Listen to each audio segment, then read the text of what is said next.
Hello, I'm Shane Jackson from BetMGM, and in this video, I will preview the Sixth Man of the Year market ahead of the 2025-2026 NBA season. Look, this is a tough act to follow after I cashed a 100-1 future on Boston Celtics guard Payton Pritchard last year. Pritchard spent much of the season as the favorite before winning the trophy. But what gives me hope is that my theory remains the same. Last year, I argued that the Sixth Man of the Year award no longer goes to the best bucket-getting reserve in the league. Winning matters more than ever before, as voters want to prioritize the reserves on the best teams in the league. The last 5 Sixth Man of the Year winners have come from a team that won 52 or more games.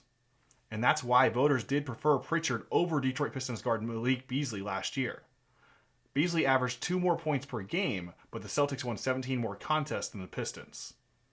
And all this comes after Naz Reid won Sixth Man of the Year award for a 56-win Timberwolves team in 2023-2024. And Malcolm Brogdon won it for a 57-win Celtics squad in 2022-2023. Simply put, my theory is that you want to target the reserves on the best teams in basketball. And in my opinion, that list for this year includes the Thunder, the Nuggets, the Timberwolves, the Rockets, the Cavaliers, the Knicks, and the Magic. Anyone not from that group would be a big surprise this year. And with that in mind, my favorite preseason bet in this market is a 60-1 flyer on Timberwolves guard Donte DiVincenzo. DiVincenzo's scoring dropped from 15.5 points per game in 2023-2024 to 11.7 points per contest in his first campaign with the Wolves last year.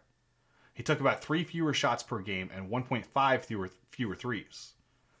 But I'm expecting DiVincenzo's numbers to rebound a bit this year, as last season was pretty wonky with him being traded from New York to Minnesota just before the start of the season.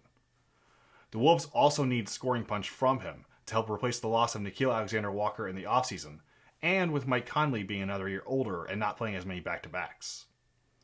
There are going to be nights where DiVincenzo does start in this for the Timberwolves, but that should help him boost his numbers, and as long as he is a reserve more than he starts, he's a viable threat for this award for a Timberwolves team that I expect to win more than 50 games and be one of the top teams in the West.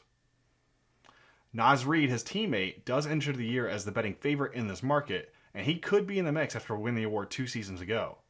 But I think the value on DiVincenzo is too good to pass up after he was 14-1 to win this exact award at this time last year.